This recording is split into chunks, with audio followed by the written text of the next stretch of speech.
کۆچی بێوچانی گەنجانی کورد بۆ بەڕیتانیا چیرۆکی نیشتمانێکی بریندار. نووسینی ئیدریس عەزیز حەمەد چالاکەوان لە ڕێکخراوی داکۆ لە ناوڕاستی شاری لەندەن لە کافەیەکی بچووکدا کۆمەڵێ گەنجی کورد کۆبوونەتەوە.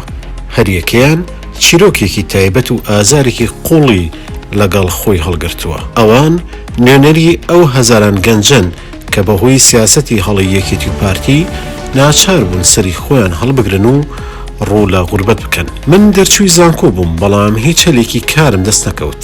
تەنانەت بۆ کارێکی سادەش دەبوو واستت هەبێت یان سەر بە حیزبێک بیت. ئەمە قسەی کاروانە، گەنجێکی تەمەن 28 ساڵ کە ئێستا لە چێشتخانەیەکی لەندەن کار دەکات.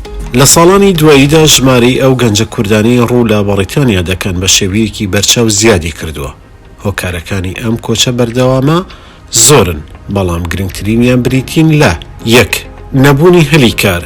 سیستەمی حیزبایەتی و گەندەڵی کارگەڕی بۆتە هۆی ئەوەی کە زۆربەی هەلەکانی کار تەنها بۆ کەسانی نزیک لە حیزبە دەسەڵاتدارەکان بڕەخسێن. دوو، قەیرانی دارایی. دواکەوتن و پاشەکەوتی موچە، نەبوونی پرۆژەی ئابووری و بەرزبوونەوەی نرخەکان ژیانی گەنجانی کردووەتە دۆزەخ.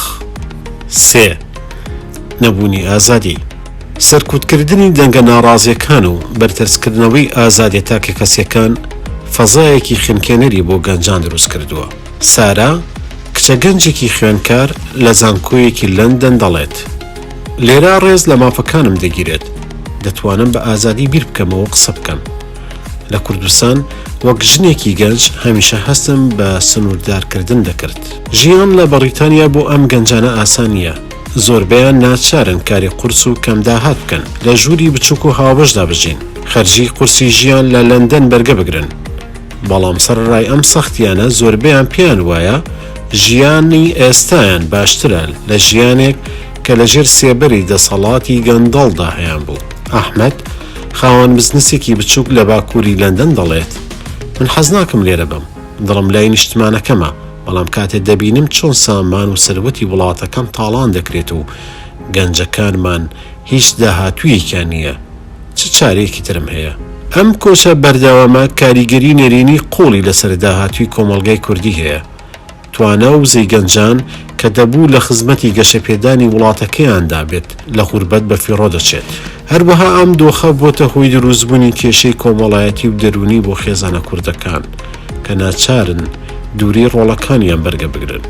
چارەسەری ئەم کێشەیە تەنها لە ڕێگای چاکسازی ڕیشەیی لە سیستەمی حکومڕانی هەرێمدا دەبێت کۆتایی بە سیستەمی حیزبایەتی و گەندەڵی بهێنرێت، هەلیکاری یەکسان بۆ هەموو گەنجان بڕەخسێت، سیستەمێکی دادپەروەری کۆمەڵایەتی دابمەزرێت. بەڵام تا ئەو کاتە وا دیارە کۆچی گەنجانی کورد بۆ وڵاتانی دەرەوە بەردەوام دەبێت. نووسینی ئیدریس عەزیز حەمەد چالاکەوان لە ڕێکخراوی داکۆک.